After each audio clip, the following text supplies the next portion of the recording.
Hey, I'm Greg Hall. I'm the brewmaster for the Goose Island Beer Company here in Chicago. And today I would like to introduce you to someone new, our newest beer, Madame Rose. When we developed this beer, it took us about 3 years to develop it because when you make another batch and it's not ready for a whole year, if you want to make changes, you're a long time out. We were about ready to release it and it's tasting really good. We start off by brewing it with 5 different malts. We ferment that in stainless, then we take it and we put it into wine barrels. We stuff about 40 pounds of cherries into each barrel, and we use the whole cherry. We want to get not only the juice, but the flesh, and even the stone. The pit of the cherry contributes some flavor, some almond-like flavor. Add some additional yeast. There's also going to be some yeast and some bacteria that's on the cherries themselves and in the barrels. So we're going to have this whole mishmash of fermentation that's quite a bit different than anything we've done before. Starting out with a Belgian style brown ale base, that Flanders brown base, going into the wood with a specific type of fruit that really is only grown for us. That's pretty exciting.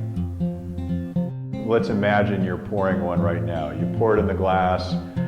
You're thinking cherry and it's going to be red, but it's not, it's brown. And you bring it to your nose, you're going to get a combination of that real nice tart cherry aroma and also some funk from the barrel fermentation. As you bring it to your lips, you're going to get that cherry right up front, and then you're going to get some nice brown malts, and then that kind of tannin from the barrel and that puckering from the both the tartness of the cherry and then the wild fermentation that we do in the barrel. And it's the kind of beer that you can take a sip of and take another sip of and keep trying it and get different flavors out of each time.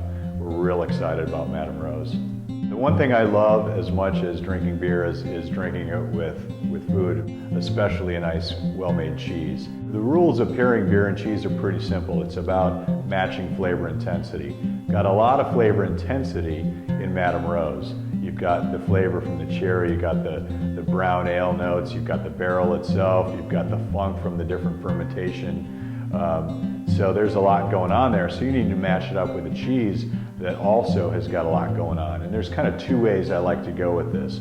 One way is going kind of complementary and going with a real stinky wash rind cheese because you're picking up some of those same flavors that you pick up from the fermentation itself. But the other way I like to go is pairing it up with a nice firm vintage cheddar. Fruit of the cherry up front, the nice brown malt character really matches up nicely. The firm body of the cheddar and the little bit of acidity that you have in there. When you're pairing beer and food, it's really just a bigger version of pairing beer and cheese. Again, we've got a lot of flavor, a lot of different things going on with Madame Rose. So what we want to do is pair it up with food that's got a lot going on as well.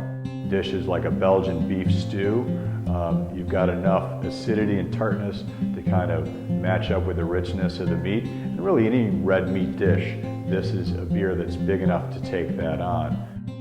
It's also a nice dessert beer if you're going to pair it with something that's got a little bit of chocolate. That's where I'd start. I'd go with the beef dishes like beef stew or maybe a nice steak.